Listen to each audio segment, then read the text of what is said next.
course. I understand what you're doing because your mother's exact same way. You are a Korban copy. And a person will continue to say that.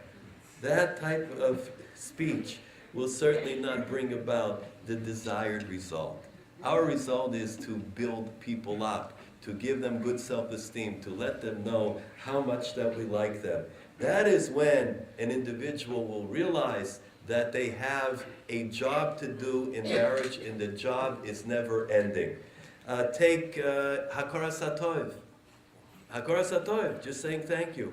A husband or wife does something right, cooks the dinner, does something, fixes the car. A simple thank you will do. When we go to, for instance, a restaurant, the waiter brings over the water. Oh, thank you very much. I appreciate it. We go to the car mechanic and he fixes it. Yeah, thank you. The taxi driver, we finish getting out of the taxi with the drive. Thank you. Husband and a wife, they're also that. Sanitation worker cleans up the house. Thank you for cleaning. Thank you for driving. Thank you for cooking. These are little niceties that a person has to put into their daily routine. Without that, so we begin to take things for granted. When we take things for granted too much, it becomes cheap. There's like nothing left in it. Our koyach hadibur that Hashem gave to us is to do the right things, is to act in the right way. Re'em ahuvim, or are we some type of like a force to see who can get the better of each other today, who can best the other person? We find a fascinating idea, higdiach tavshiloi. So she burns the kugel, and according to Beis Hillel, that is a good reason for divorce. Now, how can it be? We know that there are tshuvas and tshuvas of what is considered to be a valid reason for breakup in Shalom Bayis, and we know that there are reasons that are not valid. Tshuvas going Rabbi Akiva Eger, where a husband did not treat his wife properly. There's an unbelievable tshuva from Katzan Ellenbogen, where the wife objected to the profession that the husband was there. He came home and there was a little bit of a foul smell, an odor to him. So, as a question, is that a reason? Is that not a reason? What we learn is that these things are dictated by halacha. It's not something, it used to be good, but now it's not so good. Now I'm not so happy with it. No way. So, Rameir Shapiro of Lublin, the Baladaf Yoimi, says an unbelievable pshat in this idea of Ikdeach Tavshiloi, that kugel is burned. When the kugel burns, so you have a couple of eitzes what to do. I don't know which one is cooking in the family, but regardless, you have an eitzah. What's the eitzah? You can split it right down the middle, and the husband can get half of the burnt part, half of the good part. The wife can take half of the burnt part, half of the good part. Or she can split it like that, going there, give her husband, he works hard, give him, he learns hard, give him the whole nice part. She takes for herself the burnt part.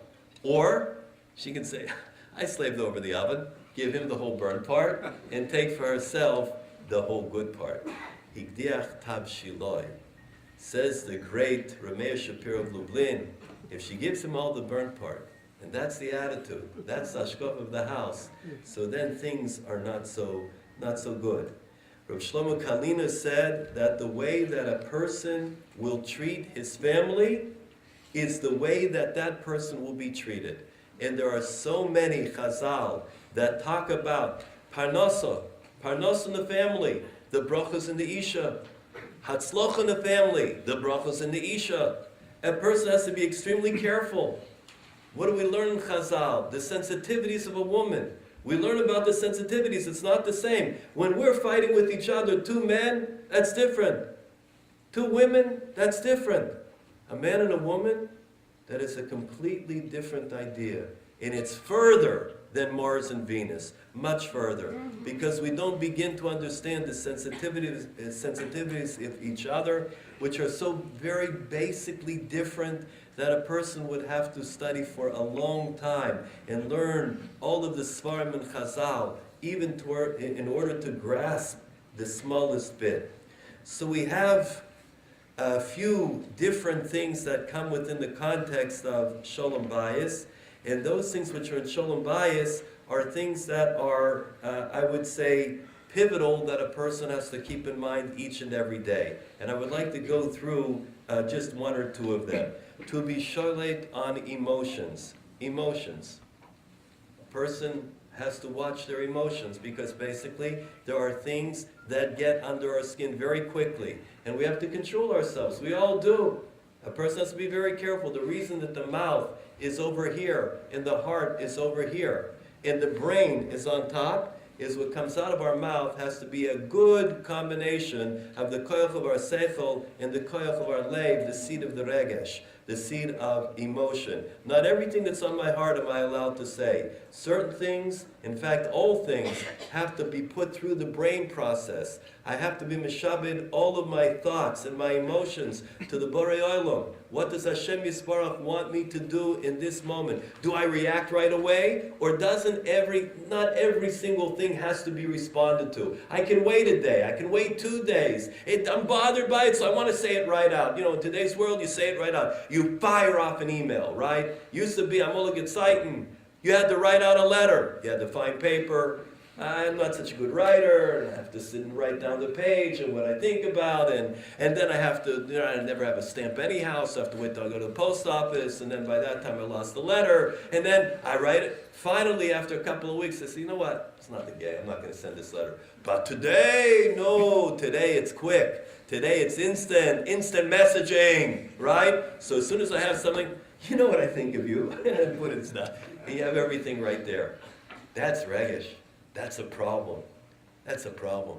Not only that, there's a disinhibition.